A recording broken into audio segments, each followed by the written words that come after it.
السلام عليكم ورحمة الله وبركاته. إن الحمد لله نحمده ونستعينه ونستغفره ونعوذ بالله من شرور أنفسنا ومن سيئات أعمالنا. من يهده الله فلا مضل له ومن يضلل فلا هادي له، وأشهد أن لا إله إلا الله وحده لا شريك له، وأشهد أن محمد صلى الله عليه وسلم عبده ورسوله. يا أيها الذين آمنوا اتقوا الله حق تقاته ولا تموتن إلا وأنتم مسلمون.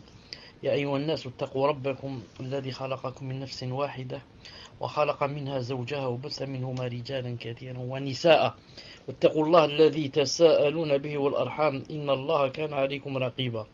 يا أيها الذين آمنوا اتقوا الله وقولوا قولا سديدا يصلح لكم أعمالكم ويغفر لكم ذنوبكم، ومن يطع الله ورسوله فقد فاز فوزا عظيما. ألا إن أصدق الكلام كلام الله، وخير الهدي هدي محمد صلى الله عليه وسلم، وشر الأمور محدثاتها، وكل محدثة بدعة، وكل بدعة ضلالة، وكل ضلالة في النار.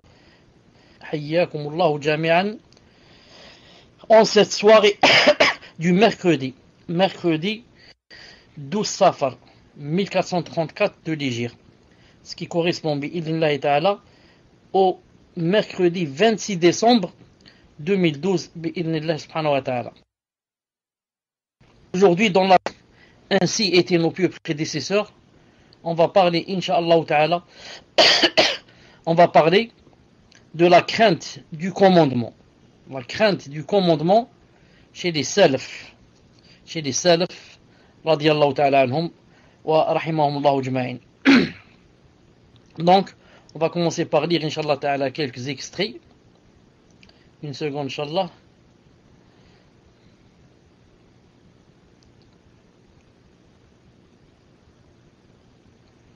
طيب. بسم الله الرحمن الرحيم. Sa'd ibn al-Musayyib, rahimahullah, rapporte.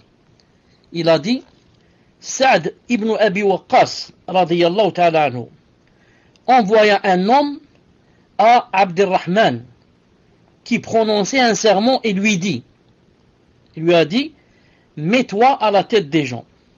Occupe donc le poste, inshallah ta'ala, de commandeur.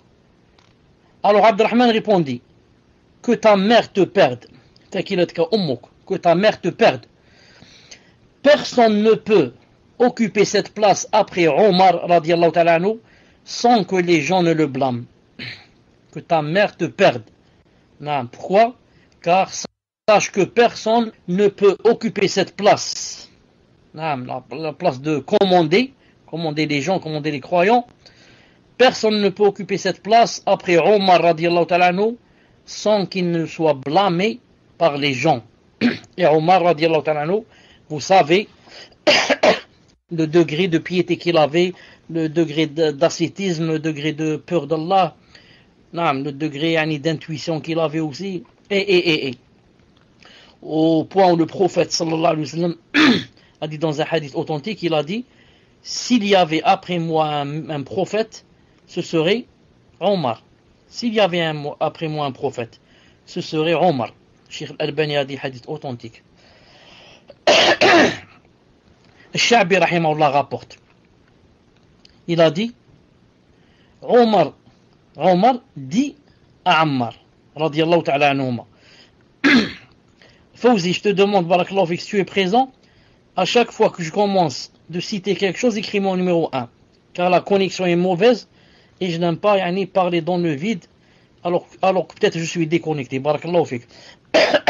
Sha'bi rapporte, rahimahullah, il a dit, Omar radiyallahu ta'ala anhu a dit à Ammar ibn Yasir, vous connaissez, il a dit, le fait que nous t'ayons d'aimer du poste, t'a-t-il causé du tort?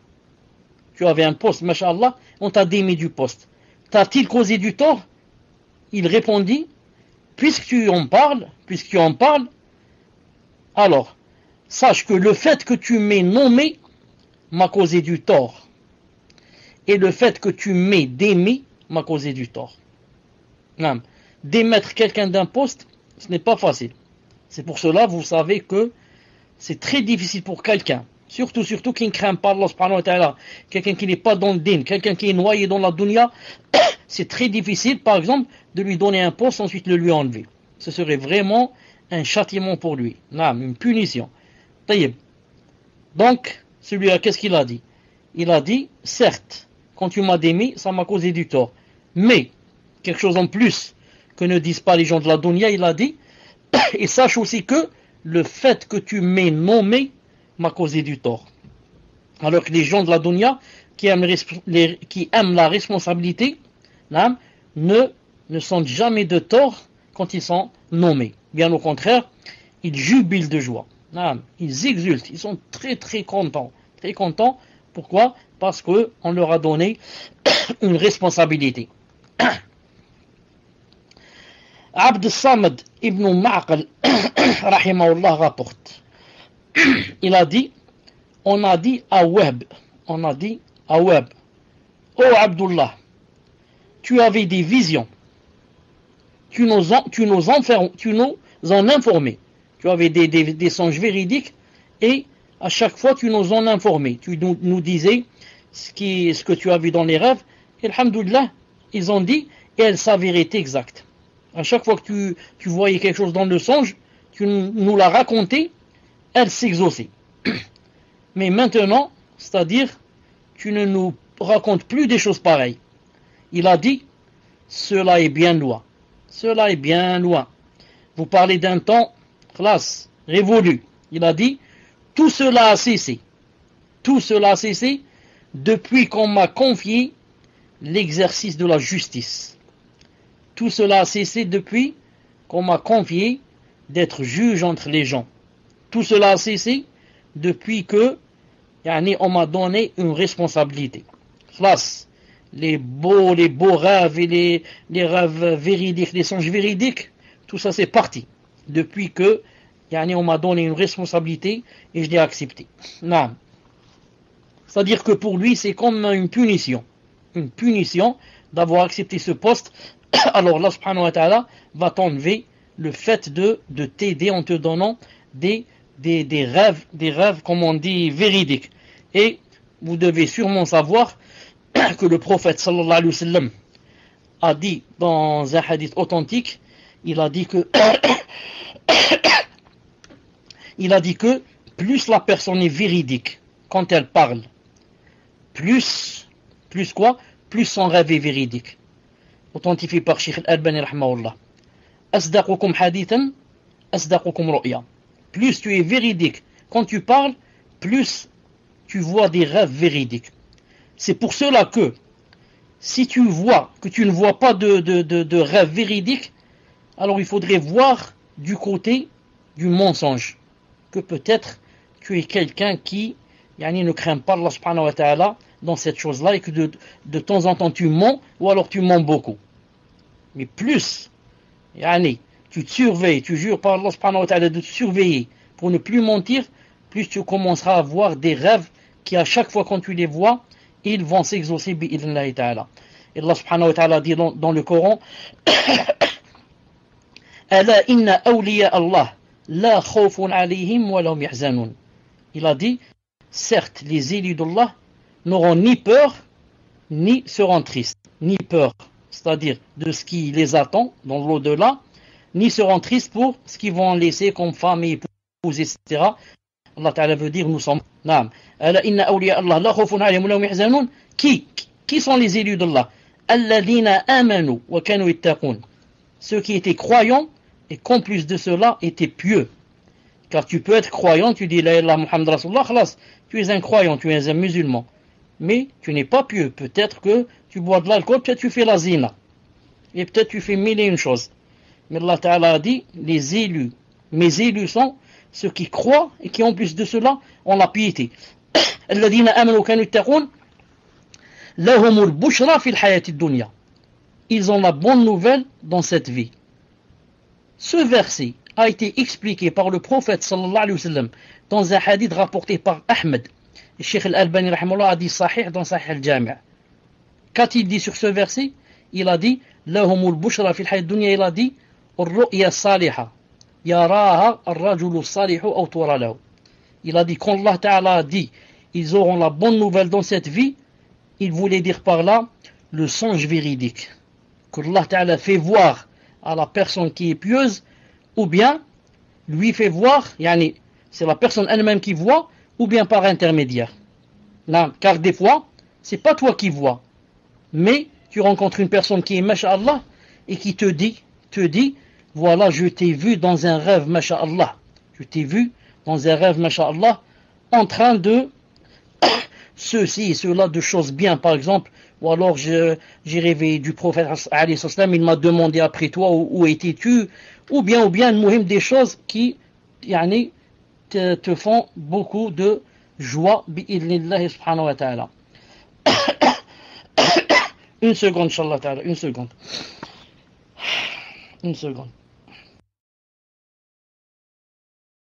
Salam alaikum wa rahmatullah. On continue, inshallah ta'ala. Alhamdulillah. Ayyub rahimahullah rapporte, il a dit, lorsque Abdurrahman ibn Adina, le grand juge de Basra à l'époque de Shuraih, le grand juge décéda, mourut, on évoqua Abu Qilaba pour le remplacer. On évoqua alors quelqu'un qui est masha'Allah pour le remplacer. Ce dernier prit alors la fuite jusqu'à l'Yamama. Il prit la fuite jusqu'à aller au Yémen. Il a dit, je l'ai ensuite rencontré et lui en ai parlé. Et il me dit, pour moi, non, je vais t'expliquer pourquoi je me suis sauvé quand on m'a proposé d'être juge. Je vais t'expliquer. Il a dit, pour moi le juge savant est semblable à un homme en pleine mer qui nage jusqu'à se noyer. Non, il va nager jusqu'à mourir. Donc il a dit, c'est comme quelqu'un qu'on jette en pleine mer et qui va nager jusqu'à se noyer. Abu Sha'tha, rahimahullah, a dit, si j'étais éprouvé par l'exercice de la justice, c'est-à-dire le fait de devenir un juge, il a dit, alors j'enfourcherai ma monture et m'enfuirai.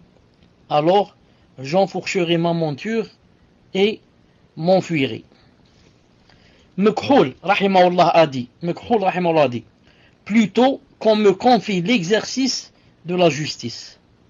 Je préfère qu'on me tue, naam, plutôt qu'on me confie l'exercice de la justice, d'être qadi, d'être juge.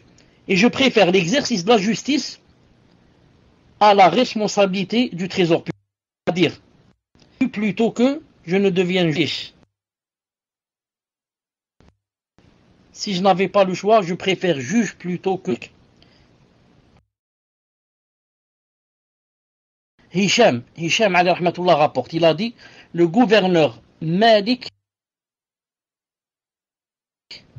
ibn al-Mundhir appela Muhammad, il lui dit, occupe, il y a le juge, il y a le grand juge, c'est-à-dire celui qui commande les autres juges. Donc il lui a dit, occupe ce poste. Il a dit, occupe ce poste, mais il refusa. Il lui dit alors, tu occuperas ce poste, ou alors je te ferai flageller 300 fois.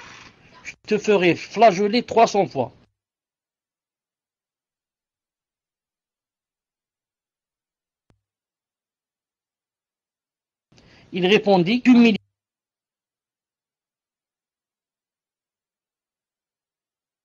Abu Hanifa jura aussi qu'il ne le ferait pas.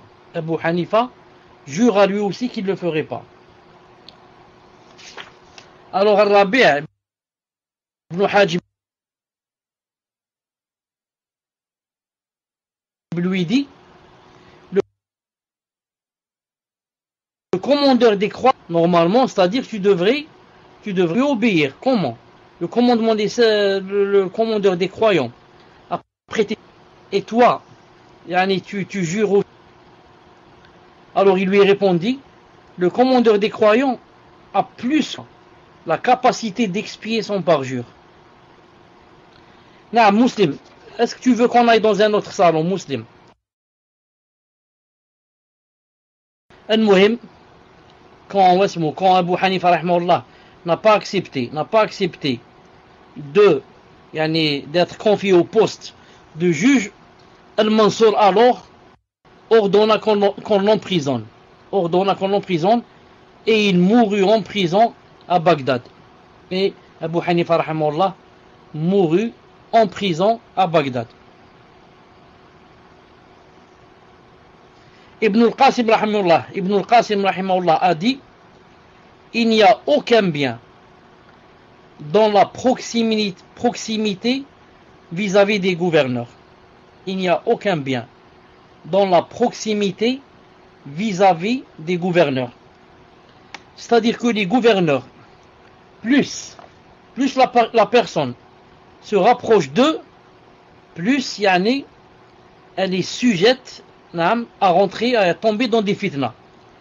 Et plus la personne s'éloigne des gouverneurs, et plus c'est bien, Inch'Allah Ta'ala, pour elle et pour sa religion. C'est pour ça que le prophète sallallahu alayhi wa sallam a dit dans un hadith authentique. Il a dit dans un hadith authentique, écoutez ce hadith-là, regardez ce hadith-là, pas de coupure, alhamdoulilah, pas de coupure, alhamdoulilah. Donc je disais que le meilleur pour le musulman de s'éloigner du gouverneur et des postes. C'est ça le meilleur, bien sûr. Car plus on se rapproche des gouverneurs, plus on tombe dans des fitnas. En quoi? Car il va donner des responsabilités, ou bien la personne il va se trouver devant le gouverneur et elle ne pourra pas, par exemple, condamner le blâmable ou alors ordonner le bien. Des fois elle ne peut pas, elle a peur, des fois c'est par honte, des fois par ceci, par cela, par hypocrisie, et elle va se trouver dans la colère d'Allah subhanahu wa ta'ala. C'est pour ça que le prophète sallallahu alayhi wa sallam a dit dans un hadith authentique, il a dit Men bada jafa. Donc ce hadith n'a pas été, je vois que ce hadith n'a pas été quoi? N'a pas été affiché. Vous voyez le hadith? Vous voyez quelque chose? Vous voyez, alhamdoulilah. Attendez, j'ajoute ce qu'a dit Cheikh Al-Albani rahimahullah. J'avais dit que le prophète sallallahu alayhi wa sallam, d'ailleurs je vais essayer de citer ce hadith, je vais essayer de l'afficher si c'est possible. Une seconde. S'il veut s'afficher, billah. Une seconde.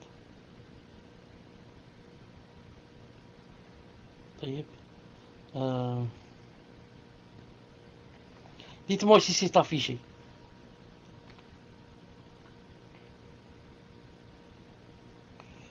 Alhamdulillah. Donc le prophète alayhi salam a dit Man bada jafa wa man ittaba as-sayda ghafal wa man ata abwab as-sultan iftatan ou ftoutin. Man bada jafa, ça veut dire que le prophète alayhi salam a dit que quiconque va vivre dans la campagne, il va devenir bédou, un campagnard. Jafa, ça veut dire que son cœur va durcir. Son cœur va durcir. Et quiconque va s'occuper avec la chasse ou bien la pêche, saïd. S'occuper, prendre beaucoup de son temps de cela, il a dit rafal. Rafala, il va devenir distrait. Il va plus prier à l'heure, il va plus faire ses devoirs, il va devenir distrait. Et demander à ceux qui aiment la chasse et la pêche, ils vous diront combien c'est difficile de délaisser son fusil ou bien de délaisser sa canne à pêche et d'aller prier. À chaque instant, il va dire juste 5 minutes, juste 1 minute, juste un autre poisson, juste ceci, juste cela, et le temps passe. Naam. Ensuite, ce qui nous intéresse ici, c'est la fin du hadith. À la fin, il a dit, alayhi salam, il a dit, وَمَنْ أَتَى أَبْوَابَ السُّلْطَانِ افتتن. Il a dit, quiconque s'approche, ou s'approche des portes du gouverneur, il tombe dans la fitna. Cheikh Al-Albani a dit, hadith authentique, numéro 6124 dans Sahih al-Jami'. 6124 dans Sahih al-Jami'. Quiconque s'approche du gouverneur, il va tomber dans la fitna. Et regardez, nous seulement, par exemple ici en Algérie, Za'ma, plusieurs frères Za'ma, qui étaient, masha'Allah, avec la barbe, qamis, etc., ils vont dire, on va rentrer, yani, comme député. Ah. Donc, pourquoi vous allez rentrer comme député? Il a dit pour faire changer les choses et appliquer la charia, etc., etc. Qu'est-ce qui s'est arrivé? Il s'est arrivé, comme a dit Cheikh Al-Albani, rahimahullah, ils sont rentrés pour changer, ils ont changé. Ils sont rentrés pour changer. Ce sont eux qui ont changé. Ils ont enlevé la barbe ou alors l'ont taillé au maximum. Ils ont enlevé le qamis et ils n'ont plus dit, ils n'ont jamais dit Allah a dit ou son prophète a dit, alayhi salam. Seulement ils sont rentrés derrière la démocratie, ceci, cela, et les responsabilités, les lots de terrain, les voitures, les maisons, et comme ça. Non. Quiconque s'approche des portes du gouverneur, il tombe dans la fitna. Hadith authentique. Non. Quiconque va vivre dans la campagne, son cœur va durcir. Quiconque va occuper son temps avec la chasse, il va devenir distrait. Pourquoi quiconque qui va vivre dans la campagne, son cœur va durcir? Pourquoi? Car Allah subhanahu wa ta'ala dit dans le Coran, il a dit الأعراب أشد كفرا ونفاقا وأجدر أن لا يعلم حدود ما أنزل الله على رسوله والله عليم حكيم. Ce qui donne en français, afwan, les bédouins, ceux qui vivent dans la campagne, sont plus endurcis dans leur impiété et dans leur hypocrisie. Et les plus enclins à ne pas connaître les préceptes qu'Allah Ta'ala a révélés à son messager, et Allah est omniscient et sage. Quand quelqu'un vit dans la campagne, qu'est-ce qui se passe? Dans la campagne, il est loin des savants. Les savants en général ne vivent pas dans la campagne. Les savants en général vivent dans les villes et dans les grandes villes. Car le savant, quand il va à la campagne, qu'est-ce qui se passe? Il sent qu'il ne joue aucun rôle. Toute la science qu'il a, il n'y a personne qui veut venir l'écouter. Il n'y a personne qui veut venir apprendre. Le campagnard est occupé par son labour, par ses champs, par la semence, par la pluie, par ceci, par cela. Il n'a pas le temps d'aller écouter un cours. Donc le savant, qu'est-ce qu'il fait dans la campagne? Il déménage, il va dans la ville. Donc les bédouins, quand ils restent seuls là-bas dans la campagne, qu'est-ce qui va se passer? Ce sont les plus enclins à ne pas connaître les commandements qu'Allah subhanahu wa ta'ala a révélés à son messager. Et donc, ce sont les plus endurcis dans leur impiété, c'est-à-dire leurs cœurs vont durcir. Exactement comme a dit le hadith, qu'est-ce qu'il a dit? Men bada jafa, qui va habiter à la campagne, son cœur va durcir. Al-Muhim. Abu Bakr ibn Abi Daoud, rahimahullah, rapporte, il a dit, Al-Musta'in billah envoya un émissaire à Nasr ibn Ali afin de le nommer grand juge. Abd al-Malik, le gouverneur de Basra, le fit venir et lui ordonna. Lui ordonna, c'est-à-dire, il lui ordonna de devenir grand juge. Alors, il lui répondit, je vais repartir chez moi et consulter Allah subhanahu wa ta'ala, faire l'istikhara. Il rentra chez lui au milieu de la journée, accomplit 2 unités de prière et dit, oh Allah, Ya Rabbi, oh Allah, si j'ai un bien auprès de toi, reprends mon âme pour que, c'est-à-dire, je ne prenne pas cette responsabilité. Il s'endormit, la sieste, et lorsqu'on vint le réveiller, il était mort. Et Atiqa bint Ahmed rapporte, j'ai entendu mon père dire, parvint à mon frère Uthman le commandement, c'est-à-dire l'ordre d'exercer la justice, de devenir juge à Samoura, en Irak.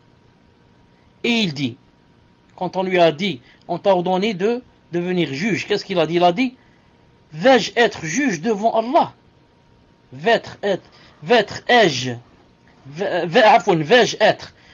être juge devant Allah? Ensuite, sa vésicule se fondit et il mourut sur place. De peur, sa vésicule se fondit et il tomba mort. Sufyan, rahimahullah, interrogea à propos de Saad ibn Salt. Il a dit, qu'est-il advenu de Saad? Saad, on ne le voit plus. Qu'est-il advenu de lui? On lui répondit, on lui a confié le poste de grand juge à Shiraz. On lui a confié le poste de grand juge à Shiraz. Qu'est-ce qu'il a dit? Il a dit, c'est une perle tombée dans le foin. Dommage, hein? C'est une perle qui est tombée dans le foin. Dommage, naam. Ahmed ibn Salih rapporte, il a dit, Shafi'i m'a dit, vous connaissez tous l'imam Shafi'i, Shafi'i m'a dit, consacre-toi à Allah avant d'être mis en avant. Car lorsque tu seras mis en avant, tu ne pourras plus te vouer à Allah. Consacre-toi à Allah avant que tu deviennes responsable. Car quand tu deviendras responsable, si jamais tu le deviens, tu ne pourras plus te vouer à Allah subhanahu wa ta'ala. Ibrahim ibn Mahdi rahimahullah rapporte, il a dit, j'ai entendu Hafs ibn Ghiyath, le grand juge d'Orient, dire à un homme qui interrogeait à propos de la fonction de juge. Il lui a dit, tu veux sûrement devenir juge. Ensuite il lui a répondu, écoute, il lui a dit, rentrer ses doigts dans ses yeux pour les extraire et les jeter est mieux que de devenir juge. Naam, apprends ceci. Rentrer ses doigts dans ses yeux pour les extraire et les jeter, c'est mieux que de devenir juge. Et Sufyan rahimahullah rapporte de l'Ahnaf rahimahullah. Il a dit, Omar ibn Khattab nous a dit, écoutez bien ce qu'a dit Omar, instruisez-vous dans la religion avant de gouverner. Instruisez-vous dans la religion avant de gouverner. Sufyan dit alors, car, il a dit, Omar a dit cela, car celui qui s'instruit dans la religion ne cherche pas à gouverner. Allahu Akbar. Vous avez remarqué ce qu'a dit Omar? Il a dit, avant de gouverner, instruisez-vous d'abord dans la religion. Et l'autre a compris. Il lui a dit, Omar, ça veut dire qu'il a voulu dire, toute personne qui s'instruit dans la religion n'est pas folle pour aller chercher à gouverner. Ça veut dire que toute personne qui a de la religion est instruite ne veut pas gouverner. Ce sont seulement ceux qui sont juhal qui vont quoi? Qui vont chercher cette responsabilité. Et pour terminer, Bakr ibn Abdillah rapporte qu'on voulut lui confier le poste de grand juge. Écoutez ce qu'il a répondu. Au lieu d'être content et de dire Alhamdulillah ou ceci, peut-être il va dire que c'est même une preuve qu'Allah Ta'ala même, on m'a confié cette grande responsabilité. Mais pas du tout. Regardez ce qu'il a dit. Alors il a dit à la personne qui a voulu lui confier cela, il lui a dit, je vais t'informer à mon sujet. Je n'ai aucune science concernant l'exercice de la justice. Je n'ai aucune science concernant l'exercice de la justice. Si je dis vrai, ce que je dis est vrai, il ne convient pas que tu me nommes. Si c'est vrai ce que je dis, je suis un jahil, je connais rien en la justice. Donc, il ne convient pas que tu me nommes. Et si je mens, je suis un savant et je te dis que je connais rien à la justice. Et si je mens, il ne convient pas que tu me nommes, c'est-à-dire, il ne convient pas que tu nommes un menteur. Allahu Akbar, regardez la sagesse, subhanallah al-azim. Je ne connais rien en la justice. Je te dis, je ne connais rien en la justice. Maintenant, si je dis vrai, il ne convient pas que tu nommes un jahil. Et si je mens, je suis en train de mentir, il n'y a pas que je suis un menteur. Allahu Akbar, comment les gens fuyez la responsabilité et surtout celle de devenir juge, naam, et de commander entre les gens, juger entre les gens. Comme vous voyez, les salafs s'enfuyaient de cette chose et ne l'acceptaient jamais, sauf vraiment s'ils sont dans la contrainte. Et tout cela, pourquoi aussi?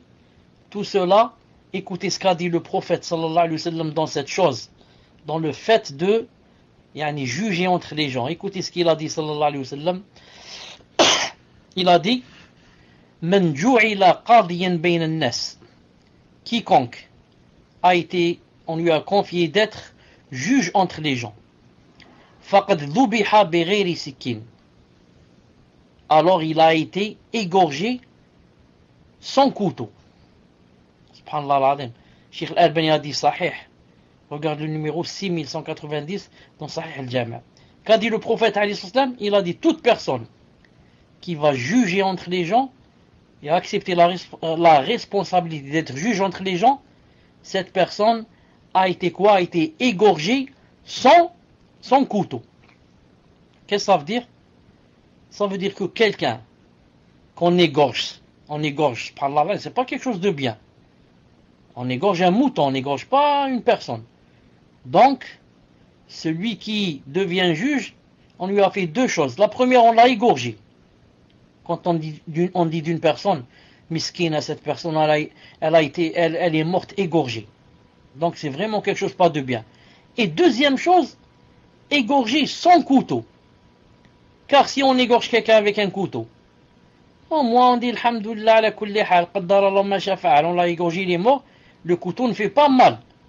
Comparé à quelqu'un qu'on égorge sans couteau. On va l'égorger sans couteau. Ça veut dire que c'est vraiment quoi? Lamentable et vraiment douloureux pour lui d'égorger quelqu'un sans couteau.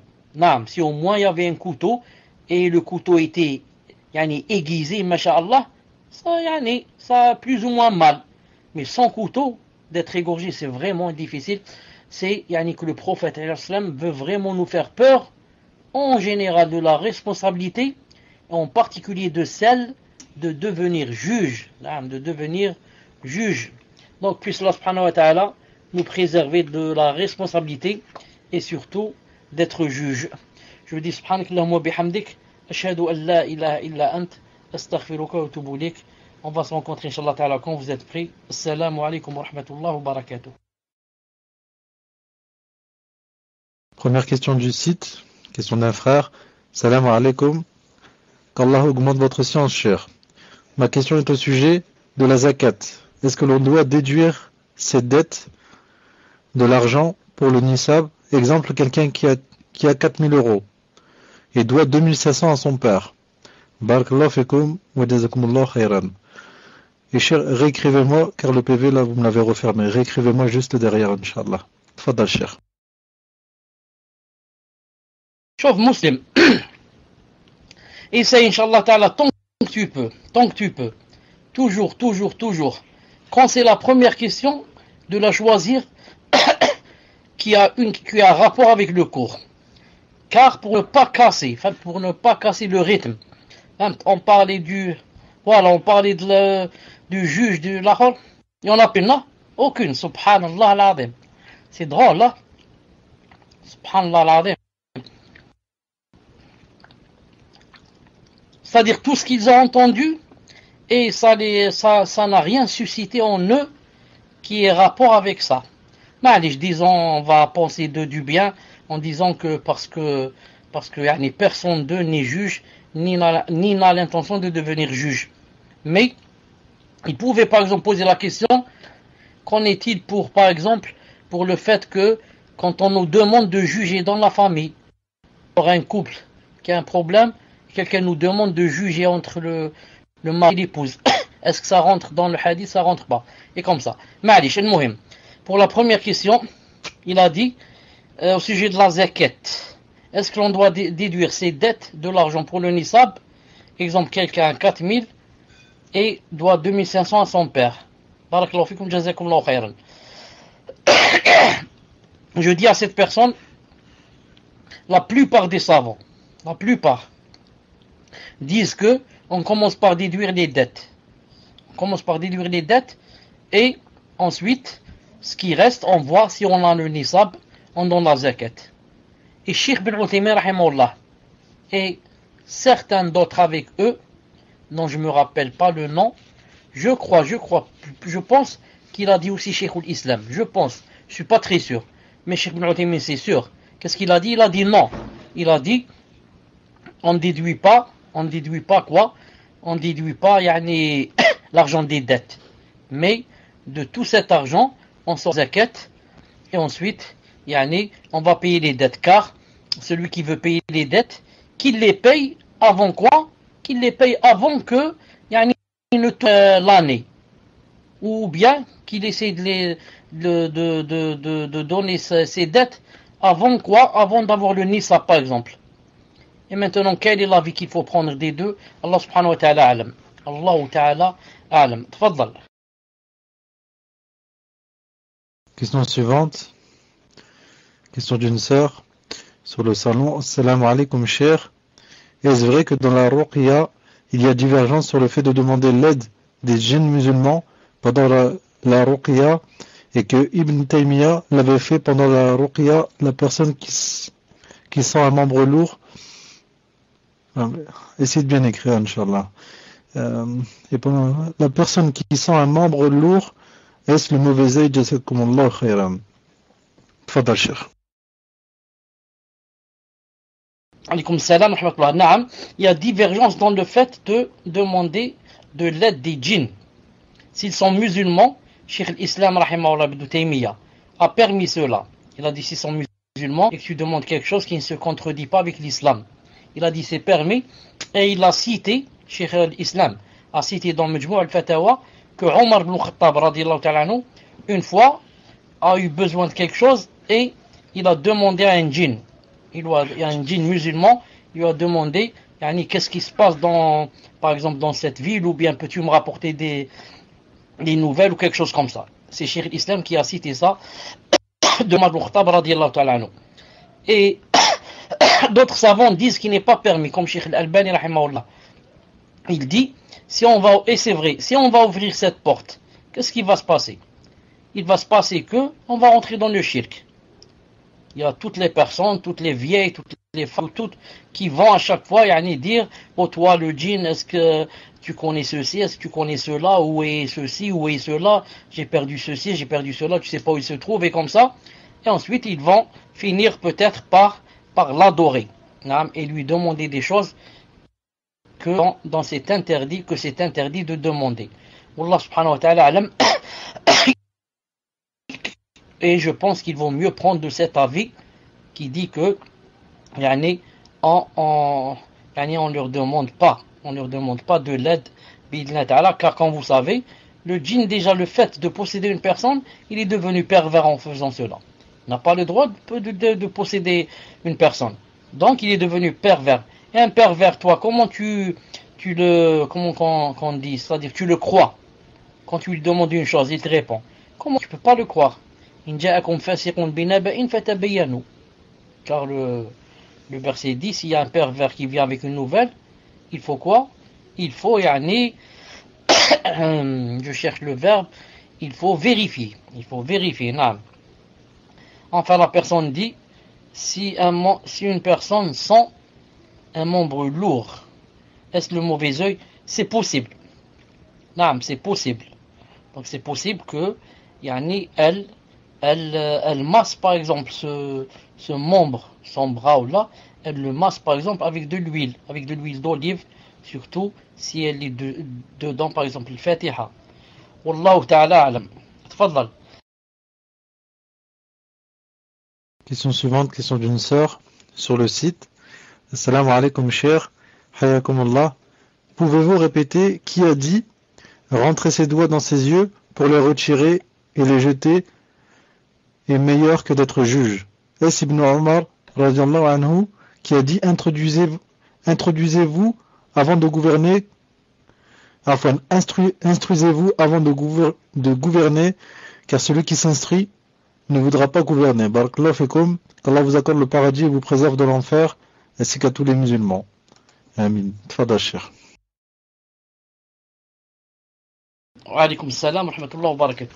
Donc, qui a dit que rentrer ses doigts pour les retirer et les jeter, mais d'être juge? On va voir qui c'est, une seconde. Une seconde.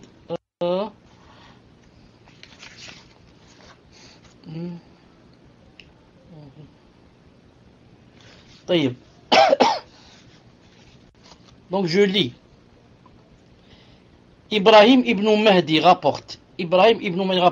J'ai entendu Hafs ibn Ghiyath, le grand juge d'Orient. Hafs ibn Ghiyath, le grand juge d'Orient, dire à un homme qui est interrogé à propos de la fonction de juge: tu veux sûrement devenir juge? Alors sache que rentrer ses doigts dans ses yeux pour les extraire et les jeter est mieux que de devenir juge. Donc c'est qui? C'est Hafs ibn Ghiyath, le grand juge d'Orient. Ensuite, elle a dit, qui a dit, est-ce bien Omar radiallahu ta'ala anhu, qui a dit: instruisez-vous avant de gouverner, car celui qui s'instruit ne voudra pas gouverner. On va vérifier, Inch'Allah ta'ala, je pense que c'est lui. On va vérifier. Naam, c'est lui. Sofiane, rahimahullah, rapport de Al-Ahnaf. Il a dit, Omar al-Khattab nous a dit: instruisez-vous dans la religion avant de gouverner. Ensuite, Sofiane a dit, c'est-à-dire, a expliqué ce qu'il a voulu dire. Il a dit: car celui qui s'instruit dans la religion ne cherche pas à gouverner. Car celui qui s'instruit dans la religion ne cherche pas à gouverner. Donc je résume pour bien vous faire comprendre. C'est pas Omar qui a dit en fait, c'est pas lui en fait qui a dit: instruisez-vous avant de gouverner, car celui qui s'instruit ne voudra pas gouverner. Mais il a dit seulement: instruisez-vous dans la religion avant de gouverner. Voilà ce qu'a dit Omar. Et Sofiane a expliqué, il a dit, il voulait dire que celui qui s'instruit dans la religion ne cherche pas à gouverner. Wallahu ta'ala alam. Question suivante. Question d'un frère sur le salon. Salam alaikum, cher. Ma question est la suivante. Le jour du vendredi, des frères récitent en groupe sur la Al-Kahf très fort, ce qui me gêne énormément pour prier des nafila. Ensuite, l'imam arrive et fait un sermon sur la chaise. Est-il possible de mettre quelque chose dans les oreilles pour pouvoir rester concentré en prière et continuer à prier malgré que l'imam fait un dars, ou m'asseoir et faire du dhikr? Barakallahu fikum. Tfadal Cheikh. Wa alaykum salam wa rahmatullah. Pour les gens, les frères qui récitent en groupe, Sourate Al-Kahf est très fort, bien sûr cela en fait une bid'a. Le Coran ne se lit pas comme ça, en s'asseyant et en faisant une ronde comme ça, et on lit tous de la même voix et on lit fort. Naam. Donc s'ils lisent de la même voix, tous à la fois, ils ont fait une bid'a.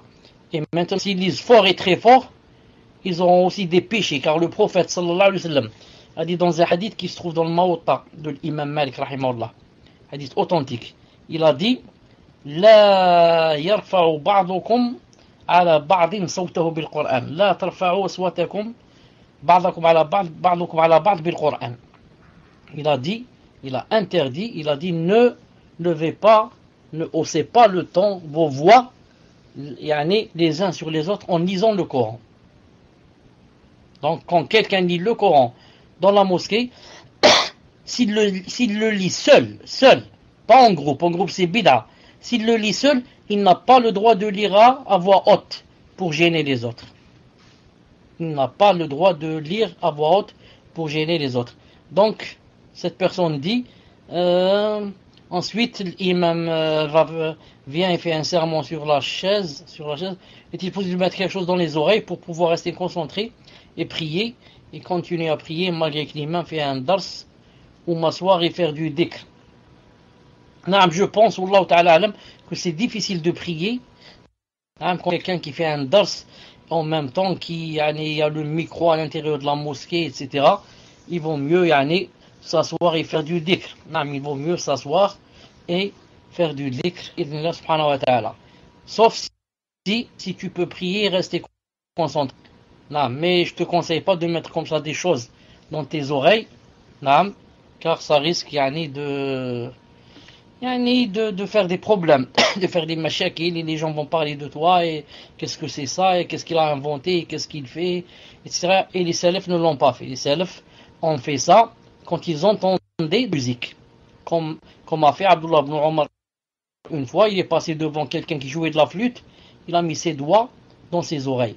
Il a dit, c'est comme ça que j'ai vu le prophète faire une fois quand il est passé devant quelqu'un qui jouait de la flûte. Hadith authentique. Wallahu ta'ala alam. Tfaddal. Question d'un frère sur le site. Salam alaikum wa rahmatullahi wa barakatuh. Muawiyah faisait-il partie des khulafat al-Rashidin, et comment sait-on qu'un khalifa fait partie des khulafat al-Rashidin? Barakallahu fikum wa jazakumullahu khairan. Tfaddal Cheikh. نعم معاوية رضي الله تعالى عنه car la personne ici je crois qu'elle n'a pas dit رضي الله تعالى donc c'est un sahabi, il faut dire رضي الله تعالى عنه. C'est, comme vous savez, l'un des 5 qui écrivait le Coran. Il y a une présence du prophète sallallahu alayhi wa sallam. C'était l'un des scribes du prophète sallallahu alayhi wa sallam. Et c'est l'oncle des croyants. Sa fille, Habiba, comme vous savez, était mariée avec le prophète sallallahu alayhi wa sallam. Et comme sœur, c'est l'épouse du prophète sallallahu alayhi wa sallam. Donc sa sœur, c'est notre mère. Donc lui, c'est notre oncle. L'oncle des prophètes, l'oncle des croyants, radiyallahu ta'ala anhu. C'est le sixième calife bien guidé. Il fait partie des Khulafa Rashidin et c'est le 6e khalifa bien guidé. Et khalifa bien guidé, c'est tout croyant qui est commandeur des croyants et qui suit le Coran et la Sunna. Qui suit le Coran et la Sunna et qui commande avec la Sharia. On dit de lui, c'est un khalifa. Et les musulmans, ou bien les savants des musulmans, ou bien tous les musulmans, se sont, disons, attendez, je cherche le mot, se sont,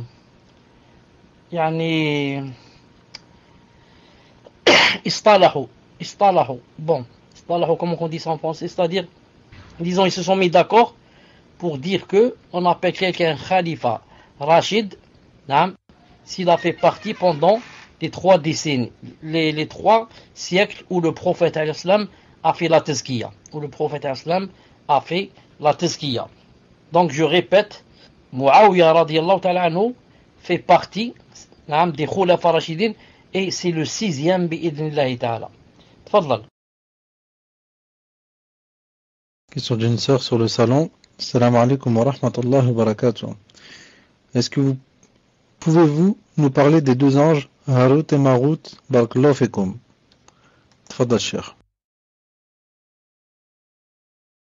Wa alaykum salam. Jusqu'à de nos jours, je n'ai rien trouvé d'authentique en ce qui concerne ces 2 anges. À part que des généralités. Il n'y a pas des hadiths authentiques. Des généralités, expliquant le verset qui dit que 2 anges,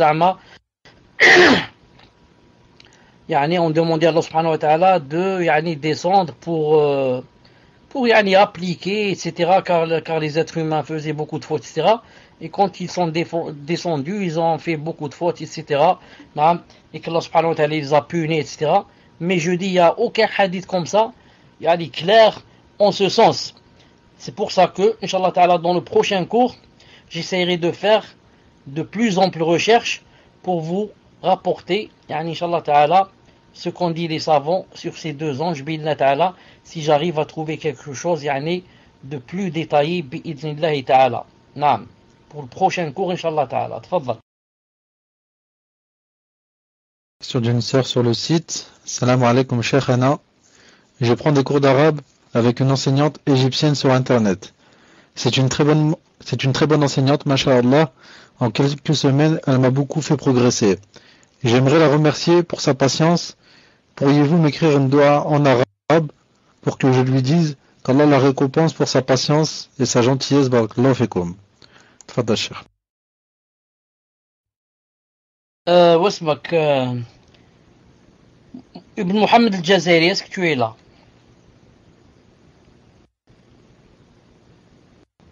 alhamdoulilah شوف بارك الله فيك note يعني quand il y a des questions qu'on me pose et que je dis dans le prochain cours je vais répondre, il faut noter la question pour que ça nous arrive pas à passer.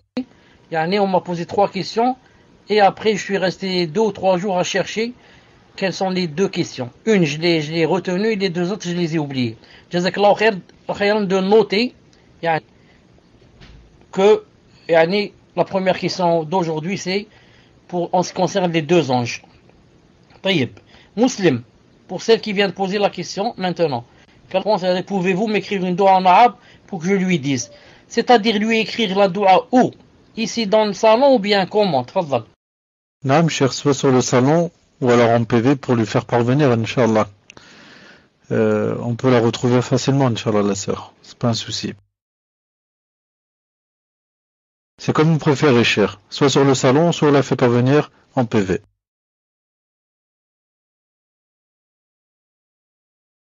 Donc elle peut lui écrire cette phrase, barakallahu fiki ala kulli hadhihi الجهود عفوا بارك الله فيك على كل هذه الجهود المضنية وجزاك الله عنا خيرا وجعل الله ذلك في ميزان حسنات يوم القيامة.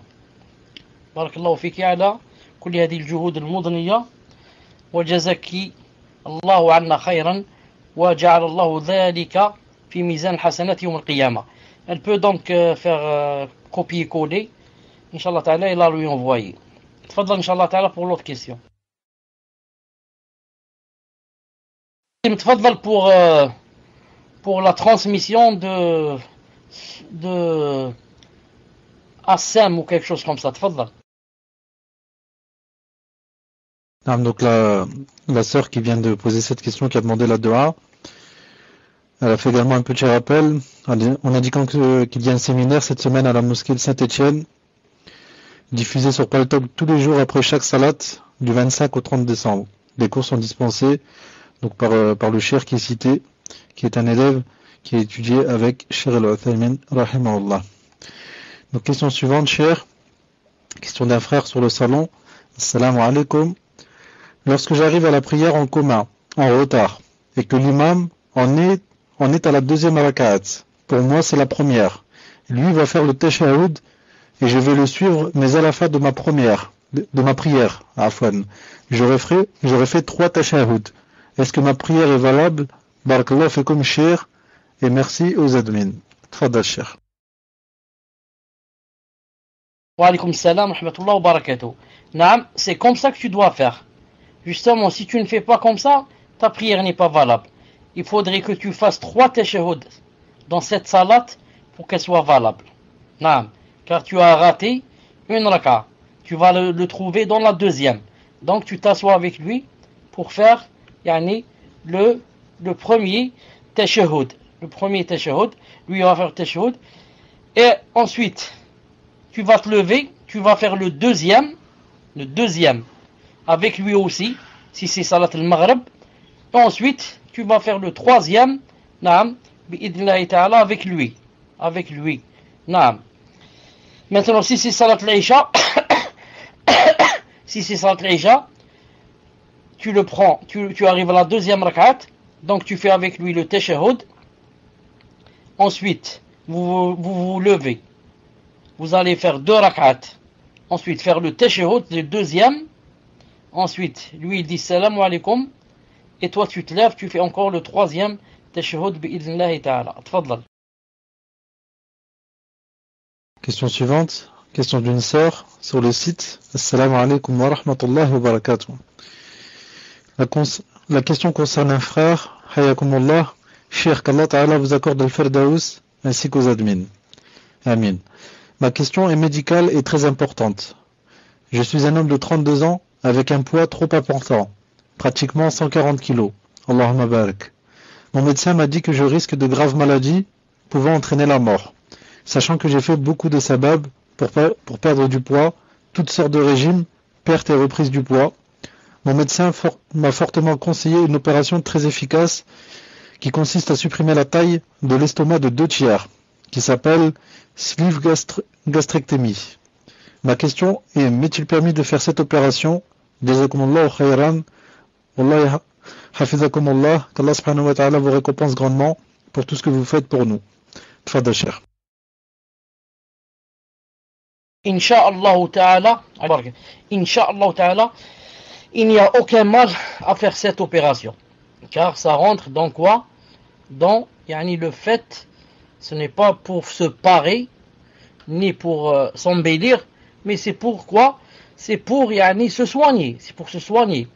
Et si quelqu'un va dire comment on va enlever quelque chose que Allah Ta'ala nous a donné, comme un intestin, ou bien le rétrécir, ou bien, ça risque pas de rentrer dans le fait de changer la création d'Allah, on dit, mais cette chose que Allah subhanahu wa ta'ala t'a donnée, maintenant, cette chose, par exemple, fait des problèmes. C'est comme si, par exemple, quelqu'un avait un rein qui, par exemple, a été infecté, qui donne maintenant, qui contient des microbes, etc. Et si, par exemple, on laisse ce rein, on risque quoi? On risque qu'il va infecter l'autre rein, et ensuite, ça va être très grave. Donc, ils sont obligés de l'enlever. C'est comme un peu quelqu'un qui a, Allah subhanahu wa ta'ala, la gangrène. Celui-là, on lui coupe son pied. On ne va pas dire qu'on va changer la création d'Allah. On le laisse le pied. Mais on va dire que Allah Ta'ala et son prophète Islam nous ont demandé de nous soigner. Celui-là, il faut lui couper sa jambe pour que ça ne s'aggrave pas et que ça n'empire pas. Non. Wallahu subhanahu wa ta'ala alam. Tfaddal. Question d'un frère sur le salon. Salam alaikum cher. Hafizakumullah. La dernière fois, une sœur vous a posé une question concernant son envie de travailler contre l'avis de son mari. Vous avez dit que le travail dans la mixité était haram et que l'argent qu'elle gagnerait serait haram et sans baraka. Cher, était-ce une réponse spécifique pour le travail des femmes ou était-ce une réponse générale pour les hommes aussi? Car il y a beaucoup de travail en France et ailleurs aussi qui se féminise et donc il y a de la mixité. Est-ce que l'argent gagné par un homme dans un travail où il y a de la mixité est haram? Si oui, doit-on démissionner d'un métier pareil? Jazakumullahu khayran. Tfadal Cheikh. Wa alaykum salam wa barakatuh. Ce n'est pas spécifique aux femmes. Ça concerne aussi les hommes. C'est-à-dire que les hommes, normalement, ils ne travaillent pas là où il y a les femmes. C'est ça la règle. Reste que des fois, il n'y a pas de solution. Vous comprenez? Reste que des fois, il n'y a pas de solution. Là où il va, il y a des femmes. Dans ce cas, l'homme sera entre deux feux. Ou bien travailler avec la mixité, ou bien ne pas travailler du tout. Et s'il ne travaille pas du tout, ce n'est pas une solution. S'il n'y a pas, d'autre travail, tout est par exemple mixte. Dans ce cas, qu'est-ce qu'on va dire? On va dire, c'est la femme qui a tort, pas l'homme. Pourquoi? Car Allah subhanahu wa ta'ala a ordonné à la femme de rester à la maison. Et elle maintenant, c'est elle qui est venue là, me prendre ma place. Et c'est elle qui est venue se coller à moi ici dans le travail. Normalement, c'est elle qui serait restée chez elle, dans la maison, et c'est moi qui travaille, et c'est moi qui travaille à la place de ma femme.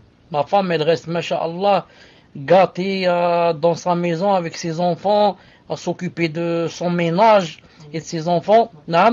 Et Allah subhanahu wa ta'ala, quand il lui a demandé de rester dans sa maison, c'est pas parce que il veut l'avilir, ni la rendre, lui enlever ses droits. Non, au contraire. Il veut, la gâter. Il lui a dit, toi, tu restes dans la maison comme une reine. Et c'est l'homme qui dort, travaille, sue et peine et te ramène ce qu'il faut et te le donne. Masha'Allah. Al-Muhim. Donc en général, un homme aussi ne doit pas travailler là où c'est mixte. C'est comme la femme. Mais des fois, comme j'ai dit, la mixité est quoi? Est imposée. Des fois, la mixité est imposée et il n'y a pas d'autre solution. Wallah subhanahu wa ta'ala alam. Tfaddal. Question d'une sœur sur le site. Salam alaikum wa rahmatullah ya cheikh. Qu'Allah vous préserve. Barakallahu fikum à vous et vos admins pour le temps que vous nous consacrez. J'avais une question. Je souhaite absolument faire hijra bi'idnillah le plus vite possible. Je veux partir d'ici, mais ma seule clé pour partir de chez mes parents, c'est de me marier. Hélas, mes parents sont très tribalistes. Je suis mauritanienne. Ils ne veulent que d'un homme qui soit du même village, de la même ethnie, même langue, même castre, et si possible même famille, entre parenthèses aux cousins. Je fais les causes que chercher en fonction de leur choix, mais je ne trouve pas de personnes ayant le niveau de piété que je recherche étant donné que leurs critères sont très restreints. Je veux absolument quitter cette terre de Kuffar, car en plus de cela, je suis incomprise dans ma famille du fait de mon attachement à la sunna. Que dois-je faire? Désobéir à mes parents en me mariant avec quelqu'un de pieux, mais qui ne correspond pas forcément aux critères de mes parents, ou bien continuer à chercher un mari en fonction de leurs critères pour leur obéir, même si cette personne ne me paraît pas pieuse, car pour eux la piété se résume par la salat et le ramadan. De plus, j'ai l'impression que la Oumma n'est pas solidaire, car quand on demande aux sœurs si elles connaissent quelqu'un pour un éventuel mariage, elles ne prennent pas cette demande au sérieux, c'est-à-dire qu'elles ne prêtent pas attention, car ça ne les concerne pas. Jazakumullahu khairan, et je vous prie de m'excuser pour ce long roman. Tfadal Cheikh. En fait, faut dire que vivre dans une situation pareille avec des parents pareils, c'est une fitna. Et il y a beaucoup de parents, malheureusement, qui sont comme ça. Et qui ne veulent le prétendant que s'il est de la même famille, de la même ville, de la même couleur de peau, de la même langue, tout ça, bien sûr, il n'y a pas en islam. Tout ça, il n'y a pas en islam. Mais moi, je conseille, Allah subhanahu wa ta'ala, à la personne de, Inch'Allah ta'ala, patienter encore. De patienter encore en faisant des doigts. Peut-être qu'Allah subhanahu wa ta'ala va lui faire une solution, alors là où elle ne s'y attendait pas. Ensuite, il y a autre chose. Des fois, la personne, en se mariant avec elle, même si elle possède le minimum, disons, de conditions, le minimum, il se peut qu'Allah subhanahu wa ta'ala fasse d'elle un bon musulman et quelqu'un qui rentre dans le minhaj, quelqu'un qui apprend la science, c'est comme ça. Car quand la personne, par exemple, si cet homme n'arrive par exemple avec cette femme, il trouve qu'elle a des qualités, etc. Ensuite, il la suit. Il la suit quand elle lui dit que je voudrais ceci, je voudrais cela, je voudrais religion, je voudrais ceci. Et Allah subhanahu wa ta'ala, c'est lui qui détient tous les cœurs entre ses doigts de sa belle main. Donc il peut, Inch'Allah ta'ala, faire de lui, le changer complètement et faire de lui, Inch'Allah, quelqu'un de Masha'Allah. C'est pour cela, je dis, pour terminer, ce n'est pas obligé, je dis, je redis, ce n'est pas obligé pour se marier que les doigts, Masha'Allah, par exemple, dans la science. Non, ce n'est pas une obligation. Sinon, ne se marie alors que ceux qui demandent, et celui qui ne demande pas la science, celui qui doit travailler, qui est mécanicien, qui est boulanger, il n'a pas beaucoup de temps pour demander la science. Parce qu'il ne va pas se marier. Bien au contraire, je vais dire quelque chose qui peut-être, va même faire un peu peur. Je dis ça par expérience. Quand les deux dans le couple, quand les deux sont des talibouines et cherchent vraiment la science, etc., des fois ça devient un problème. En ce sens que chacun veut montrer à l'autre que j'ai mon avis personnel, j'ai mon avis de tel et tel savant. Je ne suis pas obligé de quoi? Ma vie. Et je ne suis pas obligé par conséquent, de t'obéir à tes ordres. Là, toi tu as dit Cheikh Ibn Uthaymin, Elle lui dit, moi je dis Cheikh Al-Albani a dit. Et alors, Cheikh Al-Albani n'est pas un savant. Et comme ça, et il se peut que les problèmes commencent. C'est pour ça que j'ai toujours dit, même si ton mari, par exemple, n'est pas talibouin, l'essentiel c'est qu'il te laisse science. Tu ne peux pas le forcer pour qu'il devienne talibouin. Tu ne peux pas tous devenir talibouin. L'essentiel, il te laisse aller au cours, il te laisse apprendre, il te laisse. Et le contraire, des fois, toi, tu es mon frère, tu es, masha'Allah, talibouin, mais etc. Et elle n'est pas, c'est pas une obligation. Elle est occupée, les enfants par les travaux ménagers, par ceci, par cela. Donc, c'est pas toujours une condition qu'il faut que les deux soient talibouin. Non, ce n'est pas une condition. Non.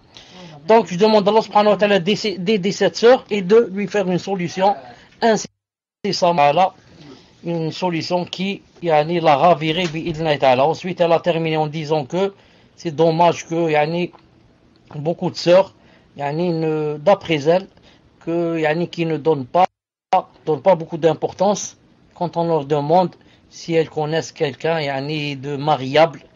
Et c'est dommage. Pourquoi? Car quand tu aides quelqu'un à se marier, vraiment, tu as de grandes récompenses chez Allah subhanahu wa ta'ala. Tu as de grandes récompenses chez Allah subhanahu wa ta'ala.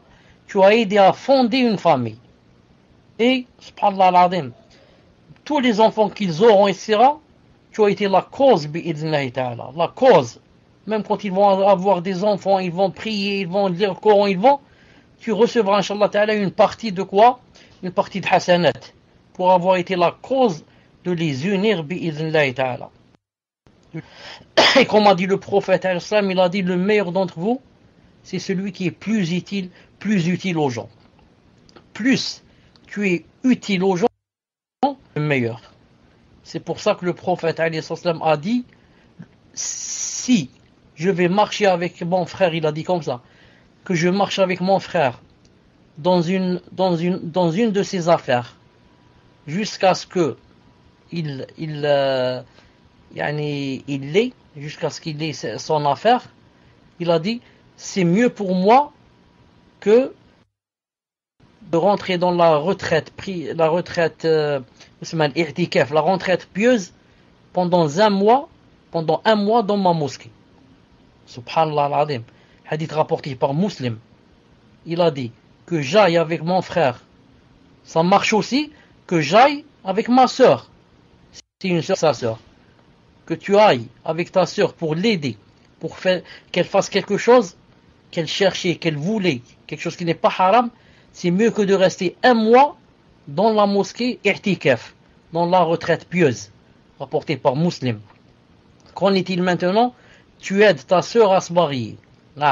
Tu la proposes à ton frère, à ton cousin, à ton oncle. Masha'Allah. Puisse Allah subhanahu wa ta'ala nous aider pour qu'on soit des clés de bien. Comme a dit le prophète sallallahu alayhi wa sallam, il a dit Touba li mafatih al-khayr, ou quelque chose comme ça. Mafatih al-khayr, le hadith à mafatih al-khayr. J'ai oublié comment il a dit, mafatih al-khayr. Il a dit, puisse Allah subhanahu wa ta'ala faire de nous qu'on soit des clés de bien. Il a dit, il y a des gens qui sont des clés de bien. Et il y a des gens qui sont des clés de mal. Et puisse Allah subhanahu wa ta'ala donner sa miséricorde à ceux qui sont des clés de bien. Naam, tafadhal. Question suivante. Question d'un frère sur le salon. Salam alaikum wa rahmatullah, cheikh. Hayakumullah. Dans le cas où l'on doit juger entre un frère fillah, donc musulman, et un mécréant, sachant que dans ce contexte, c'est le musulman qui est en tort, comment doit-on se comporter, protéger son frère fillah ou témoigner de manière véridique en faveur du mécréant, sachant que si je dis la vérité, le musulman risque des conséquences lourdes. Allah Ta'ala a'lam. Tfadal cheikh. Wa alaykum salam wa rahmatullah. Si on te demande de juger entre un musulman et un mécréant, tu es obligé quoi? Vérité, et de témoigner en la vérité, même si ça comporte de lourdes conséquences pour le musulman. Naam. Dans ce cas, si tu as peur, ou là tu ne peux pas juger, ou là tu n'es pas sûr que c'est la vraie réponse, il vaut mieux s'abstenir. Mais si maintenant tu acceptes de juger, tu n'as plus que la solution d'être équitable et juste et de témoigner en vérité et de dire Naam, c'est celui-là, le mécréant, qui a raison. Et ce musulman-là qui lui a tiré une balle dans son genou. Naam, j'ai vu le musulman qui lui a tiré une balle dans son genou, et comme ça. Et donc l'autre, il va risquer quelque chose, la prison, etc. Naam, donc si tu juges, juger de façon équitable et dire la vérité. Naam, maintenant, si c'est quelqu'un qui est en guerre avec nous, ça c'est autre chose. Naam. Mais si dans un cas normal comme ça, on m'appelle à juger entre un musulman et un kafir, je dois la vérité, même si ça va faire mal aux musulmans. Naam, tfadlal. Quand on fait des invocations tirées du Coran, pouvons-nous les rendre au féminin si on est une femme, ou doit-on les laisser tels qu'ils sont dans le verset? Par exemple, le verset qui dit Rabbi inni lima anzalta ilayya min khayrin faqir. Est-ce que je peux dire Rabbi inni lima anzalta ilayya min khayrin faqira? Faqira, parce que je suis une femme. De même que l'invocation pour protéger les enfants, comme disait le prophète à propos de Hassan Hussein, U'idukuma bi kalimatillahi tamma min kulli shaytan wa hamma min kulli aynin lama. Or moi j'ai une fille en bas âge.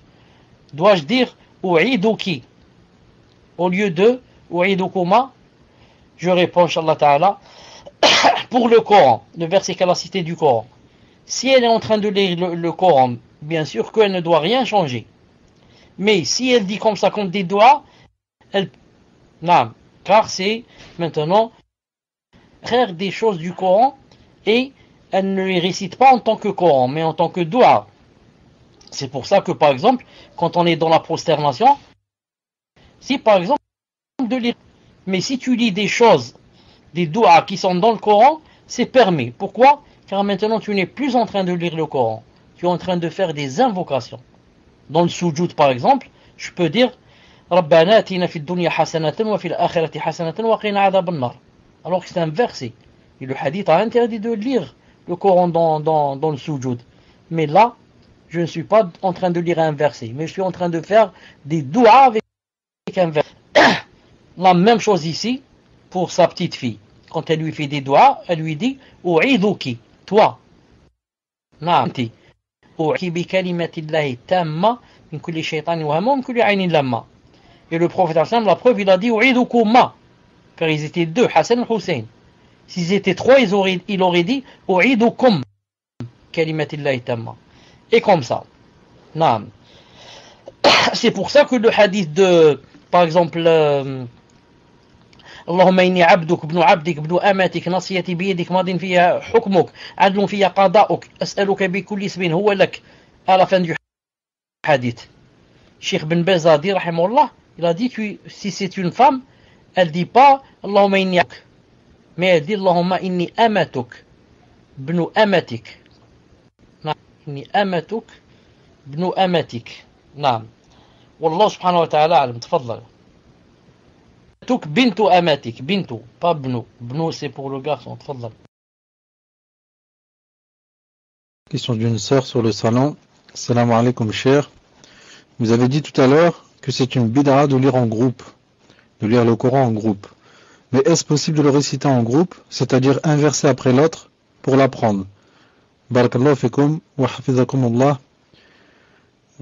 à la mosquée, mais sans réciter fort forcément. Tfadal cher. Salam alaikum wa rahmatullahi wa barakatuh. Muslim, j'ai pas bien compris la question. Est-ce que c'est possible de le réciter en groupe, c'est-à-dire un verset après l'autre pour l'apprendre? J'ai pas compris. Est-ce que tu peux m'expliquer comment ça? Tfadal. Non, cher, de ce que j'ai compris de cette question, c'est que par exemple, ils sont un groupe, 3 ou 4, et chacun, khair inshallah. Et le cher a été déconnecté, on attend qu'il revienne. Le temps qu'il revient, je pose la question à la sœur qui a posé cette question, qu'elle me réponde en PV, inshallah. Ce que j'ai compris de cette question, c'est que vous êtes un groupe, par exemple de 3 ou 4 personnes, et chacun à la suite, vous allez répéter un verset. Donc un verset, et une fois que vous avez fait donc le tour, vous continuez avec le deuxième verset, le troisième verset, et ainsi de suite. Est-ce bien cela, Inch'Allah? Si ce n'est pas le cas, essayez de reformuler la question. Barakallahu fikum. Taïb, est-ce que tu peux m'expliquer ce qu'il a dit à propos de apprendre le Coran un par un, ou qu'est-ce qu'il a dit? Tfadal. Naam, chère la sœur, donc ce n'est pas ce que j'avais compris. Elle indique que c'est un groupe qui répète donc tous ensemble en même temps le verset. C'est-à-dire une sourate, ils la lisent tout ensemble et récitent donc le verset ensemble en même temps, dans le but de l'apprentissage. Donc dans le but de l'apprentissage et pas forcément très fort au niveau de la voix. Tfadal cher.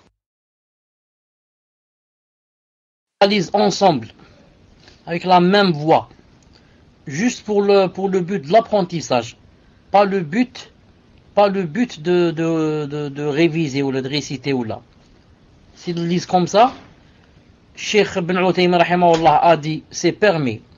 Cheikh Al-Albani rahimahullah a dit c'est bid'a. Cheikh Ibn Uthaymin a dit c'est permis. Cheikh Al-Albani a dit c'est bid'a. Il a dit il n'y a pas comme ça le fait d'apprendre en groupe. Il a dit chacun doit apprendre seul. Donc maintenant si quelqu'un prend de l'avis de Cheikh Ibn Uthaymin, il est libre. Si quelqu'un ne veut pas faire ça, il dit non, il y a pas, le prophète ne l'a pas fait, ni les sahaba, donc je fais pas ça, il est libre aussi. Naam. Voilà. Tfadal Inch'Allah ta'ala. Avant cela. Tout à l'heure quand j'ai dit, je parlais de si c'est une femme, elle dit dans le hadith Allahumma inni abduk ibn abdik ibn amatik, pour que ça tombe juste, elle doit dire Allahumma inni amatuk ibn abdik, ensuite ibn amatik, car elle est la fille de son père d'abord. Allahumma inni amatuk, ton serviteur, ensuite inni amatuk ibn abdik, bintu abdik, la fille de ton serviteur, ensuite bintu amatik, ensuite la fille de ton serviteur aussi, c'est-à-dire ma mère. Tfadal. Donc cher, le PV s'est refermé lorsque vous avez été déconnecté. Voilà, la question est très courte. Donc question d'un frère sur le site. Assalamu alaikum. Une personne possédée peut-elle aller à la mosquée? Barakallahu fikum. Tfadal cher. Une personne quand elle est possédée, elles sont pas toutes les personnes possédées ne sont pas toutes, c'est pas tout le temps la même chose. Cela dépend de la possession, de sa puissance, de sa force, de sa faiblesse. C'est pour cela que si une personne possédée, mais elle sait que en allant à la mosquée, elle a l'habitude d'y aller et rien ne se manifeste. Elle tombe pas là-bas. Elle sait que c'est pas le genre qui tombe et qui s'évanouit, qui commence à dire n'importe quoi, ou bien à chanter, ou bien. Dans ce cas, elle y va, c'est pas interdit. Mais si elle connaît d'elle-même que, beaucoup elle tombe beaucoup, et que plusieurs fois elle a fait des problèmes comme ça dans la mosquée, il vaut mieux qu'elle n'aille pas que lorsqu'elle se sent apaisée. Lorsqu'elle a le cœur apaisé et elle sent la foi et masha'Allah et qu'il n'y a rien en elle, dans ce cas, Inch'Allah ta'ala, c'est dans ce cas qu'elle peut aller, Inch'Allah ta'ala. Tfadal. Question d'un frère sur le salon. Assalamu alaikum wa rahmatullahi wa barakatuh. Cher, lorsque j'accomplis une action, il m'arrive parfois d'avoir la sensation d'avoir déjà vécu cette action. Pourtant, je ne me souviens pas l'avoir rêvé. Comment l'expliquer? Qu'est-ce que cela veut dire? Barakallahu fikum pour vos efforts. Tfadal cher. J'ai pas compris cette question. Elle est un peu difficile. J'ai pas compris cette question. Elle est un peu difficile, même si elle paraît très courte et simple. Tfadal, quelqu'un de vous, s'il peut m'expliquer. Tfadal. Non, cher, je ne sais pas si vous avez déjà eu la sensation de faire une chose, de vivre une scène, et d'avoir l'impression d'avoir déjà vécu cette scène. C'est-à-dire dans ce qui se passe, les personnes que vous voyez, l'endroit où vous vous trouvez, vous avez l'impression d'avoir déjà vécu ce moment. Personnellement, ça m'est déjà arrivé, et donc cette personne demande en fait, est-ce qu'il y a une explication, sachant qu'il n'a pas le souvenir d'avoir rêvé. C'est-à-dire que là, il veut dire en fait que c'était pas un rêve prémonitoire. Mais bon, sachant que tous les rêves, on ne s'en rappelle pas. Non, cher, c'est quelque chose qui est dans la vie réelle, quelque chose qu'on fait dans la vie réelle, mais on a une sensation, un drôle de sentiment d'avoir déjà vécu ce qu'on est en train de faire. Donc lui dit, pourtant je ne me souviens pas l'avoir rêvé, voilà, il est possible que parfois on rêve, mais on ne se souvient pas. D'ailleurs, quand on se réveille, on ne se rappelle pas qu'on a rêvé. Parfois, on s'en souvient des jours après. Allahu a'lam. Tfadal, cher. Maintenant, Inch'Allah, Jazakallah khairan, j'ai compris. Des fois, écoutez, des fois on rêve des choses et on les oublie. Pourquoi? Parce que ce ne sont pas des rêves, des songes véridiques. Un songe véridique, tu ne l'oublies pas. Pourquoi? Car il est là dans ton cœur. Tu sens comme quelque chose, comme un petit pincement comme ça dans ton cœur. Un poids dans ton cœur qui te le rappelle. Mais quand c'est un rêve d'une nefs par exemple, on l'oublie. Et ensuite, on a rêvé une chose de nefs comme ça, on l'a oublié. Ensuite, un jour, on va faire cette chose qu'on va rêver. Quand on va la faire, on va se rappeler, on va dire Subhanallah al-Azim. J'ai vu ça dans un rêve. J'ai vu par exemple telle et telle chose, je me souviens d'avoir, c'est comme si j'ai rêvé de ça. Donc ça c'est très normal. Ça c'est très normal qu'une personne rêve d'une chose, il l'oublie. Ensuite cette chose se réalise dans la réalité. Elle rencontre par exemple la personne que ça fait longtemps elle ne l'a pas vue. En la rencontrant, elle dit Subhanallah, tu me rappelles que je t'ai rêvé, ça fait un mois. Tu me rappelles que j'ai rêvé de toi, ça fait un mois. Subhanallah al-Azim. Et comme ça. Donc ça c'est très normal que la personne des fois dans la réalité voit des choses qu'elle a rêvé mais qu'elle a oubliées. Wallah subhanahu wa ta'ala a'lam. Tfadlal. Question d'un frère sur le site. Salam alaikum cher. Qu'Allah vous fasse miséricorde ainsi qu'aux admins. Amin. Est-il autorisé aux femmes de chanter et taper du douf? Si oui, en quelle occasion est-ce permis et est-il permis d'assister à une aqiqa où un groupe de femmes viendront taper du douf et chanter? Tfadal cher. Taper du douf et chanter se fait, comme dit Cheikh Ibn Uthaymin rahimahullah, dans toutes les circonstances où il y a des joies. Contrairement à Cheikh Al-Albani rahimahullah qui dit que ça ne se fait que par exemple dans le mariage. Cheikh Ibn Uthaymin s'est basé sur l'avis de Ahmed ibn Hanbal rahimahullah qui a dit que c'est permis pour la femme. Il a dit on ne doit pas dire seulement dans le mariage. Il a dit c'est permis pour la fête. Ça dépend ce qu'elle a eu. Non, mais il a dit c'est permis en général. Et la preuve, une femme, le hadith est authentifié par Cheikh Al-Albani. Il se trouve même dans Irwa Al-Ghali si j'ai une bonne mémoire. Sinon dans beaucoup de ses livres. Une femme est venue chez le prophète Aslam avec un douf dans sa main, un douf. Et lui a dit, Ya Rasulallah, j'ai fait un vœu à Allah subhanahu wa ta'ala que s'il te ramenait vainqueur de cette bataille, que je frapperai du douf sur ta tête. Il lui a dit alors fais-le. Et elle a commencé à frapper du douf sur la tête du prophète sallallahu alayhi wa sallam. Imaginez la rahma du prophète alayhi wa sallam. Imaginez le prophète alayhi wa sallam. Subhanallah al-Azim. Imaginez-le alayhi wa sallam assis et une femme avec le douf sur sa tête en train de frapper. Subhanallah al-Azim. Si le hadith n'était pas authentique, on aurait dit non, c'est pas possible. Mais connaissons bien le prophète alayhi wa sallam, son caractère et sa rahma qu'il avait dans le cœur, etc., ce n'est pas étonnant. Donc vous voyez ici, c'est pas un mariage, il lui a dit ça fait rien, frappe, puisque tu as fait le vœu. L'essentiel c'est quoi? C'est que quand elle frappe avec le douf, et si elle chante avec, elle ne doit pas lever le ton et yani, hausser la voix pour que les hommes l'entendent. Pour que les hommes entendent yani, ce qu'elle est en train de chanter et comment elle est en train de chanter. Wallah subhanahu wa ta'ala alam. Tfadla. Question suivante. Question d'un frère sur le salon. Assalamu alaikum wa rahmatullahi wa barakatuh. Qu'Allah vous préserve. Voici ma question. Je suis un frère. Cela fait 2 ans que je n'arrive pas à avoir de rapport avec mon épouse sans raison du jour au lendemain. Il m'est même difficile de lui adresser la parole. C'est comme si j'avais un blocage. Je la vois maintenant presque comme ma sœur et non comme mon épouse. Mon épouse me dit qu'on m'a fait de la sorcellerie par jalousie car au début, il n'y avait aucun problème entre nous. J'ai donc déjà fait Ruqya plusieurs fois, mais je ne sais pas si l'imam l'a fait selon le Coran et la Sunna, sans bid'a, et la situation reste la même. J'ai une petite fille de 2 ans et il m'arrive de penser au divorce. Je sais que j'ai fait beaucoup de mal autour de moi. Je ne sais plus quoi faire. Pouvez-vous me conseiller, Yachir? Cette situation m'est insupportable. Jazakumullah khairan. Tfadal, Cheikh.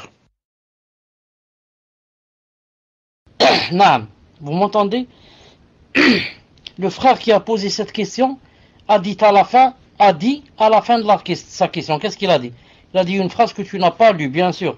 Tu n'es pas obligé de la lire. Il a dit, regarde ce qu'il a dit.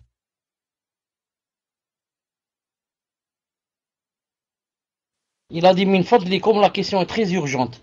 Pouvez-vous la poser au cheikh? Car je vois que le cours sera bientôt fini. N'est-ce pas, Muslim? Il a dit ça ou il n'a pas dit? Et il a dit ça. Je rassure le frère, Inch'Allah Ta'ala, que quand je suis rentré dans le salon, j'ai vu qu'il était à la tête de la liste. Ensuite, moi j'ai fermé le salon pour les causes que vous connaissez et j'ai réouvert. Donc il a perdu la tête de liste et il s'est classé en 8e ou 9e position. Il doit dire comment Yannick j'ai remarqué ça. Non, j'ai remarqué. Donc moi je me suis dit, je ferme pas le salon jusqu'à ce qu'il arrive son tour pour que je lui réponde bi'idhnillahi ta'ala. C'est pour ça que ça fait maintenant au moins un quart d'heure que le cours est terminé. Mais j'attends spécialement pour que sa question arrive. Alhamdulillah ta'ala que sa question est arrivée. Barakallahu fik ya muslim. Donc je dis à cette personne que sûrement que elle doit avoir de la sorcellerie ou qu'elle doit avoir un djinn qui l'empêche. Car la sorcellerie, des fois, c'est seulement sorcellerie et des fois c'est un djinn qui ramène la sorcellerie. Ça devient plus difficile. Il y a un djinn qui des fois ramène la sorcellerie. Et comme je vous ai dit, des fois, en dormant, tu sens, je ne sais pas si ça vous arrive vous, moi ça m'arrive plusieurs fois, en dormant, tu sens que quelqu'un veut te faire manger une chose. Tu sens que tes lèvres, c'est comme si elles voulaient avaler une chose. Et comme ça, je commence à cracher, dire je sens que quelqu'un veut me faire manger comme ça, comme une bouchée de quelque chose, une cuillère de quelque chose. Ça c'est le djinn qui te ramène de la sorcellerie. Il essaye de la faire entrer dans ton ventre s'il peut.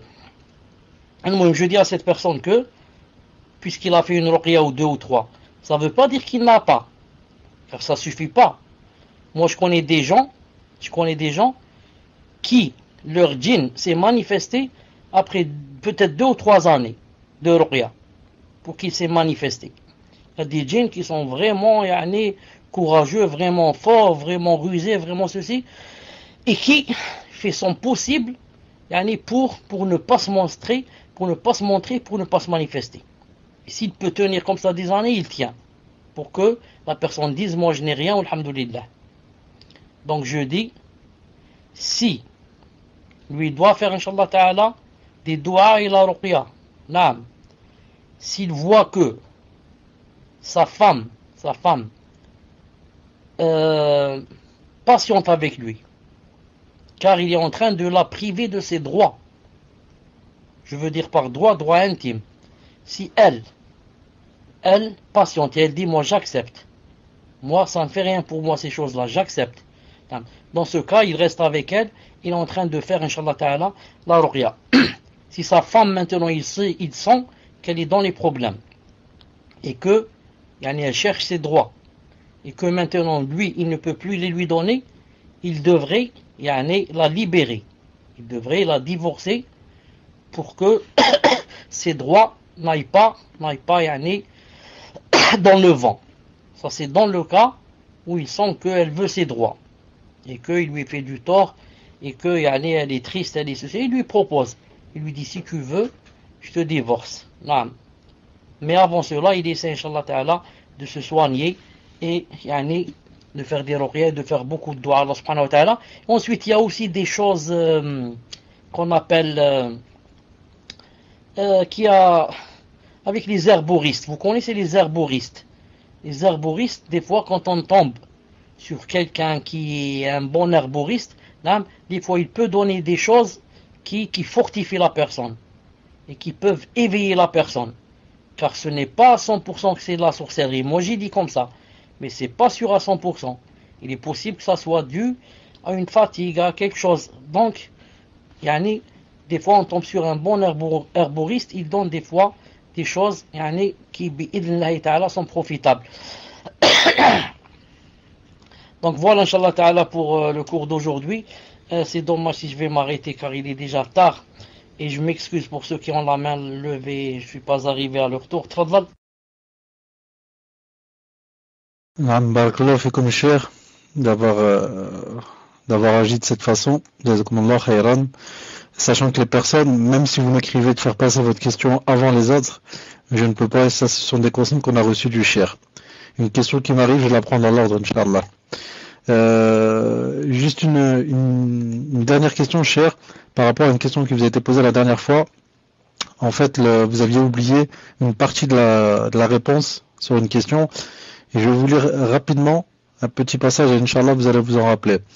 Donc la sœur dit, en fait, mon ex-mari, pendant qu'on était mariés, il me disait tout le temps que c'était fini, et il me renvoyait chez mes parents, jusqu'au moment où il ne voulait plus me reprendre, et a dit clairement à ma mère qu'elle devait me garder, qu'il me divorce, et qu'il ne voulait plus de moi. Après, on s'est réconciliés, entre guillemets, de force, même pas 24 heures, puis pendant ces 24 heures, j'ai découvert qu'il m'avait trompé avec plusieurs femmes, donc là, c'est moi qui ai demandé le divorce. Ma question, pendant ces 24 heures de réconciliation, entre guillemets, est-ce que j'étais divorcé à la base, donc dans le haram, et si j'étais dans le haram, ce n'est donc pas moi qui ai divorcé en demandant le divorce, c'est bien lui. Qu'en est-il de la dot et du divorce au tribunal des kuffar? Barakallahu fikum, qu'Allah vous accorde le firdaus ainsi qu'aux admins. Amin. En fait, cher, elle veut savoir, est-ce que c'est son mari qui l'a divorcé, ou est-ce qu'elle a fait le khula? Voilà, elle veut savoir entre les deux, Inch'Allah. Tfadal, cher. Est-ce que tu viens pas de dire, parce que j'ai pas bien entendu, est-ce que tu viens pas de dire que quand il l'a ramené chez ses parents, il a dit à sa mère, j'ai plus envie d'elle, garde-la, etc. Est-ce que tu n'as pas dit ici qu'ils ont repris 24 heures après, ou là, ils ont repris ou quelque chose comme ça? Est-ce que tu as dit ça ou pas? Non, cher, c'est bien ce que j'ai dit, et je vous ai fait parvenir le PV, Inch'Allah. Maintenant, quand il lui disait, c'est terminé entre nous, ou là, il dit à sa mère, garde-la, j'ai plus envie d'elle. S'il dit ça, avec la niya, qu'il n'a plus envie d'elle, donc, avec la niya de divorce, elle est divorcée. C'est pas la peine qu'il dise, tu es divorcé. S'il dit, va chez toi, j'ai plus envie de toi, ça veut dire que tu es divorcé. À condition que lui, dans son cœur, il a pensé au divorce en parlant de ça. Et non pas, peut-être qu'il a dit seulement ça, c'est-à-dire, il a dit dans son cœur, le temps que ma colère parte de moi. Non, s'il a dit dans son cœur, classe, j'ai plus envie d'elle, va chez tes parents, c'est terminé entre nous. Dans son cœur, il a dit c'est terminé, donc c'est terminé. Elle est divorcée. Mais c'est pas ça le plus essentiel. Le plus essentiel, c'est que ils se sont réconciliés après. Elle a dit de force. Moi, je ne comprends pas ce que ça veut dire de force. On ne peut pas se réconcilier de force. Ou bien on accepte, ou bien on n'accepte pas. Maintenant, s'ils se sont réconciliés, ça veut dire qu'ils ont repris. S'ils ont repris, donc, le divorce, il n'y a plus. Ça compte seulement un divorce, 2 divorces, mais maintenant on est marié. Et pendant qu'il l'a reprise, elle a découvert qu'il a trompé, etc. Elle a demandé le khola. S'il a accepté, lui, il a dit d'accord, alors elle lui rend la dot. Elle lui rend la dot. Si c'est elle qui a dit, on veut se séparer. S'il a dit d'accord, rends-moi la dot, elle lui a proposé, il a dit j'accepte, qu'elle lui rende la dot. Ensuite, elle parle du tribunal des Kofars. J'ai dit que le tribunal des Kofars ne pouvait ni marier ni divorcer. Le tribunal des Kofars, il peut seulement te donner des papiers. Toi, tu te maries, ensuite tu vas au tribunal, il te donne des papiers. Toi, tu divorces, ensuite tu vas au tribunal, il te donne des papiers. C'est pas comme le tribunal musulman. Le tribunal musulman, des fois le mari n'a pas envie de divorcer et le juge là lui divorce. Il lui divorce sa femme de force. Il voit qu'elle est lésée, que son mari lui fait tort, qu'il la frappe, que ceci, que celui-là, et elle va déposer plainte. Il lui dit tu es divorcé. Et il envoie un papier à son mari, tu es divorcé, ta femme est divorcée. Naam, car Allah Ta'ala a donné au juge musulman ce qu'il n'a pas donné à d'autres ni à un juge kafir.